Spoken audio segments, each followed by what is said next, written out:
नमस्ते बच्चों। आज हम पाठ 3 गणित में, जिसका नाम हैगा दो रैखिक समीकरणों का युग्म, उसके बारे में चर्चा करते हैं। देखो, रैखिक समीकरण होते क्या हैं।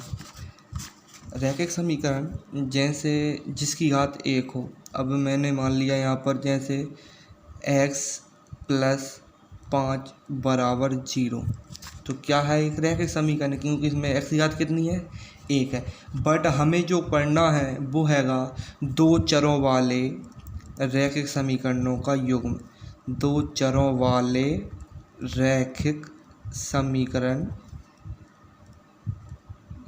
समीकरणों का युग्म, पाठ का नाम ये है। अब दो चर क्या होंगे, दो चर मान लो x और y हो सकते हैं, या s t हो सकते हैं, या फिर u और v हो सकते हैं। ये होते हैं दो चर। तो रैखिक समीकरण ऐसे दो चर, तो कोई दो चर होंगे समीकरण में। और रैखिक इसलिए बोला है क्योंकि उनकी घात कितनी होगी, 1 होगी। रैखिक इसलिए बोला जाता है, मेन चीज़ ये है, जब इनका ग्राफ बनाया जाता है इन समीकरणों का, उनका जो ग्राफ बनता है वो एक सीधी रेखा होती है, सरल रेखा होती है, इसलिए इनको रैखिक समीकरण कहा जाता है। ठीक है। अब इस पाठ में इन समीकरणों को सॉल्व करने की विधियाँ दी गई हैं। प्रतिस्थापन विधि दी है, विलोपन विधि दी है, ग्राफीय विधि है, बीजगणित विधि है, ये सारी विधियाँ हैं, इनको कि हमको करना है। आज स्टार्ट कर रहे हैं। सबसे पहले देखिए कि मान लो इनको नाम कैसे सॉल्व कैसे किया जाता है। चलिए देखिए, मान लो पहला समीकरण दिया है x + y = 14, एंड दूसरा समीकरण दिया है x - y = 4। ठीक है ना। अब इनको समीकरणों को सॉल्व करने के 4 विधियाँ दी हैं, और मेन चीज़ ये रहती है कि इन समीकरणों के कुछ हल होते हैं। पहला हल होता है अद्वितीय हल। पहला हल कौन सा होता है, अद्वितीय हल। दूसरा हल होता है कोई हल नहीं, मतलब कोई हल नहीं मतलब जब समीकरणों का कोई भी हल नहीं होगा। और तीसरा होता है अनंतः अनेक हल। अब अद्वितीय हल में जिसका एक ही हल निकलता हो, वो कैसा, अद्वितीय हल। मतलब अद्वितीय हल जिसका कोई दूसरा हल हो ही नहीं सकता। कोई हल नहीं, जिसका हल ही नहीं निकलेगा। अनंत अनेक हल, जिसके कई हल निकलेंगे। ऐसे समीकरण जिनका केवल एक हल निकले वो अद्वितीय हल होता है। ऐसे समीकरण जिनका कोई भी हल नहीं निकले उनको कोई हल नहीं होगा। और ऐसे समीकरण जिनके अनंत अनेक हल होते हैं, या जिनके कई हल निकलते हैं, उनके अनंत अनेक हल होते हैं। ठीक है ना। इनको नाम कैसे दिया गया वो समझने की कोशिश करते हैं। देखिए, पहले ही मान लो जैसे मैंने एक सवाल ले लिया कि x + y = 6 है ना, और दूसरा ले लिया x - y = 4। ठीक है ना, एक और समीकरण नंबर 2। अब इनको नाम कैसे दिए गए वो देखते हैं। देखना, थोड़ी सी एक चीज़ और समझ लो। ग्राफ आप लोग जानते हैं कि ग्राफ होता क्या है। ये इस तरीके से ग्राफ होता है, इसको हम मूल बिंदु बोलते हैं। ये क्या होता है, हमारा मूल बिंदु। ये y अक्ष होता है, और ये इसको हम बोलते हैं y डैश अक्ष, या y पूरक अक्ष। इससे x अक्ष बोलते हैं, और ये होता है x डैश अक्ष। ठीक है ना। मूल बिंदु मतलब जिस पर x और y दोनों के मान क्या होते हैं, 0, या जिस पर x अक्ष और y अक्ष दोनों एक दूसरे को प्रतिच्छेद करते हैं। यहाँ पर मान लो एक बिंदु +1 +2 +3 +4, फिर इधर पर +1 +2 +3 +4। इस साइड माइनस में -1 -2 -3 -4, यहाँ भी -1 -2 -3 और ये -4। ठीक है। अब मैं तुमको ये बता रहा हूँ कि अद्वितीय हल क्या होगा, कोई हल नहीं क्या होगा, अनंत अनेक हल क्या होगा। मान लीजिए सबसे पहले अपन अद्वितीय हल की चर्चा करते हैं। किसकी चर्चा करते हैं, अद्वितीय हल की। अद्वितीय हल जिसका केवल एक हल हो। देखिए, कोई भी दो समीकरण दिए रहते हैं। मान लीजिए कि पहला समीकरण, देखो जैसे ये वाला मैंने नीचे समीकरण लिखा तो उसे यहाँ लिख लिया, x + y = 6 और x - y = 4। इसमें जब अपन x और y के मान मैं करवाऊंगा तो मैं कैसे निकालते हैं, पहले थोड़ा सा बेसिक है ये। इसमें x का मान 4 रहेगा, x का मान 5 हैगा, और y का मान 1 है ना। तो 5 और 1 6, उसी प्रकार 5 में से 1 जाएगा 4, तो x का मान 5 मान लिया, y का मान 1 मान लिया, तो ये समीकरणों का हल हो गया। अब इसका केवल एक हल निकला ना, 5 और 1, मतलब x का भी एक मान निकल रहा, y का भी एक मान निकल रहा है, मतलब इसका कोई दूसरा हल नहीं हो सकता।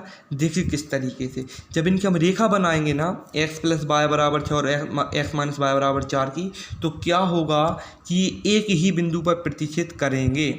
जैसे मान लीजिए, मान कर चल रहा हूँ मैं, ग्राफ बनाना भी सिखाऊंगा।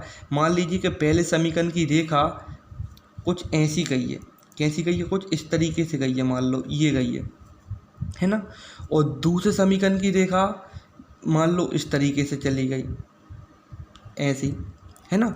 तो अब इस बिंदु पर ये दोनों रेखाओं ने काट दिया है, तो ये जो बिंदु होगा वो ही इन दोनों समीकरणों के लिए क्या होगा, हल होगा। इसलिए एक ही हल निकल रहा है, क्या निकल रहा है, सॉरी, इसको मतलब अभी इस पे मत जाना कि नंबर कहाँ जा रहा है, बट ऐसा हो रहता है, एक बिंदु पर कट कर रहा है, एक बिंदु पर कट रहा है, इसलिए एक हल निकलेगा।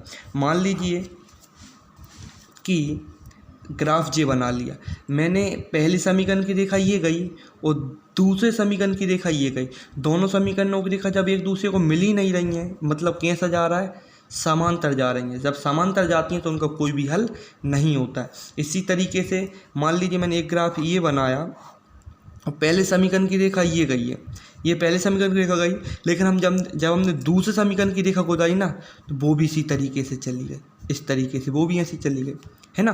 तो फिर हम कहेंगे कि ये कैसा होगा, संपाती। संपाती मतलब प्रत्येक बिंदु पर एक दूसरे से मिल रही है रेखा है, इसलिए अनंत अनेक है। जब एक बिंदु पर ना मिले इसलिए कोई हल नहीं, और जब केवल एक बिंदु पर मिले तो अद्वितीय। जब एक बिंदु पर मिलती हैं तो उन रेखाओं को हम क्या कहते हैं, प्रतिच्छेदी रेखाएं। कौन सी रेखाएं, प्रतिच्छेदी रेखाएं। जब कहीं भी नहीं मिलती तो उनको क्या बोलते हैं हम, समांतर रेखाएं। और जब हर एक बिंदु पर मिलती हैं तो उनको क्या बोलते हैं हम, संपाती रेखाएं। तो ये ओटी बनता है आपके एमपी बोर्ड में कि जब दो रेखाएं एक दूसरे पर समाई हुई जाती है तो उनको संपाती रेखाएं, समांतर, और एक होती है प्रतिच्छेदी रेखाएं। तो सीधी सी बात, अब मैं तुमसे कोई पूछेगा अद्वितीय हल जब रहता है तो उनकी ग्राफ कैसा होता है, तो प्रतिच्छेदी होता है। अद्वितीय मतलब एक बिंदु पर कट करेंगे। कोई ने पूछा कोई हल नहीं है तो उसका ग्राफ कैसा होगा, तो आप बोलोगे समांतर रेखाएं। और आपसे पूछा अनंत अनेक हल है तो उसका ग्राफ कैसा होता है, आप बोलेंगे संपाती रेखाएं। क्लियर इतना? अब मैं आपके लिए कुछ शर्त लिखवाता हूँ जो आपकी आप लिख लेना। पहला, जब समीकरण युग्म का अद्वितीय हल हो, जब समीकरण युग्म का कैसा हल हो, अद्वितीय हल हो, तब शर्त होती है ये, कब होती है, a1/a2 बराबर नहीं है b1/b2। ये समझा दूंगा मैं। मान लीजिए दो समीकरण रहते हैं, a1x plus b1y plus c1 बराबर 0, a2x plus b2y plus c2 बराबर 0। ठीक है। अब अभी अद्वितीय हल है तो शर्त ये हो गई, मैंने आपको रेखाएं बता दी थी। रेखा कैसी होती हैं, अद्वितीय हल होता है तो रेखाएं प्रतिच्छेदी होती हैं, ठीक है ना, रेखाएं प्रतिच्छेदी होती हैं। उसी तरह दूसरा हल होता है कोई हल नहीं, जब समीकरण युग्म का कोई हल ना हो, कोई हल ना हो तो शर्त होती है a1/a2 बराबर b1/b2 बराबर नहीं है c1/c2। और तीसरी शर्त, तीसरा हल अपना कौन सा होता है, अनंतः अनेक हल, अनंतः अनेक हल हो।